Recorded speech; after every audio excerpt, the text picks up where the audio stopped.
ವೀಕ್ಷಕರೇ, ಸಪ್ತಶ್ವ ಚಾನಲ್ಗೆ ಸ್ವಾಗತ. ನಾನು ಚಂದ್ರಿಕಾ.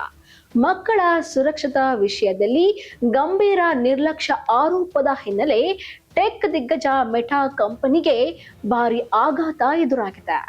ಸಾಮಾಜಿಕ ಜಾಲತಾಣಗಳ ಮೂಲಕ ಮಕ್ಕಳ ಡೇಟಾ ಸುರಕ್ಷತೆ ಮತ್ತು ಪ್ರೈವಸಿ ಕಾಪಾಡುವಲ್ಲಿ ವಿಫಲವಾಗಿದೆ ಎಂಬ ಆರೋಪದ ಮೇರೆಗೆ ಮೆಟಾಗೆ ಸುಮಾರು 3,100 ಕೋಟಿ ರೂಪಾಯಿ ದಂಡ ವಿಧಿಸಲಾಗಿದೆ ಎಂಬ ಮಾಹಿತಿ ಈಗ ಹೊರಬಂದಿದೆ.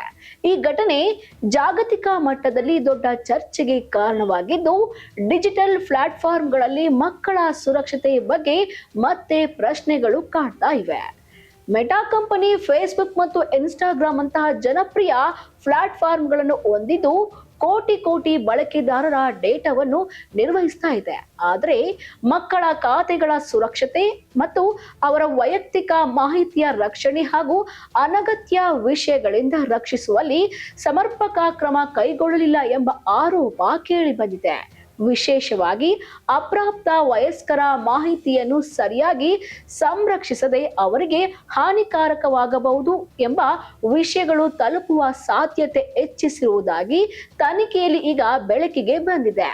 ಈ ಹಿನ್ನೆಲೆಯಲ್ಲಿ ನಿಯಂತ್ರಣ ಸಂಸ್ಥೆಗಳು ಮೆಟಾ ವಿರುದ್ಧ ಕಠಿಣ ಕ್ರಮ ಕೈಗೊಂಡಿದ್ದು, ದೊಡ್ಡ ಮೊತ್ತದ ದಂಡ ವಿಧಿಸುವ ಮೂಲಕ ಟೆಕ್ ಕಂಪನಿಗಳಿಗೆ ಕಡ್ಡಾಯ ಸಂದೇಶ ನೀಡಿವೆ. ಡಿಜಿಟಲ್ ಯುಗದಲ್ಲಿ ಮಕ್ಕಳ ಸುರಕ್ಷತೆ ಅತ್ಯಂತ ಮಹತ್ವದ್ದು. ಯಾವುದೇ ಕಂಪನಿ ಇದನ್ನು ಲಘುವಾಗಿ ತೆಗೆದುಕೊಳ್ಳಬಾರದು ಎಂಬುದು ಈ ಕ್ರಮದಿಂದ ಸ್ಪಷ್ಟವಾಗಿದೆ. ಇದೇ ವೇಳೆ ಈ ಪ್ರಕರಣವು ಪೋಷಕರು ಮತ್ತು ಬಳಕೆದಾರರಲ್ಲೂ ಜಾಗೃತಿ ಮೂಡಿಸುವ ಅಗತ್ಯವಿದೆ ಎಂಬುದನ್ನು ತೋರಿಸಿದೆ. ಮಕ್ಕಳಿಗೆ ಸ್ಮಾರ್ಟ್ಫೋನ್ ಮತ್ತು ಸೋಷಿಯಲ್ ಮೀಡಿಯಾ ಬಳಸಲು ಅವಕಾಶ ನೀಡುವಾಗ ಹೆಚ್ಚಿನ ಜಾಗೃತಿ ವಹಿಸಬೇಕು. ಅವರ ಆನ್ಲೈನ್ ಚಟುವಟಿಕೆಗಳ ಮೇಲೆ ಗಮನ ಇರಬೇಕು ಎಂಬ ಸಲಹೆ ತಜ್ಞರಿಂದ ಕೇಳಿ ಬರ್ತಾ ಇದೆ. ಒಟ್ಟಾರೆ ಮೆಟಾಗೆ ವಿಧಿಸಲಾದ ಈ ಭಾರಿ ದಂಡವು ಕೇವಲ ಒಂದು ಕಂಪನಿಗೆ ಮಾತ್ರ ಸೀಮಿತವಲ್ಲ, ಬದಲಾಗಿ ಎಲ್ಲ ಟೆಕ್ ಕಂಪನಿಗಳಿಗೆ ಎಚ್ಚರಿಕೆಯ ಗಂಟೆಯಾಗಿದೆ.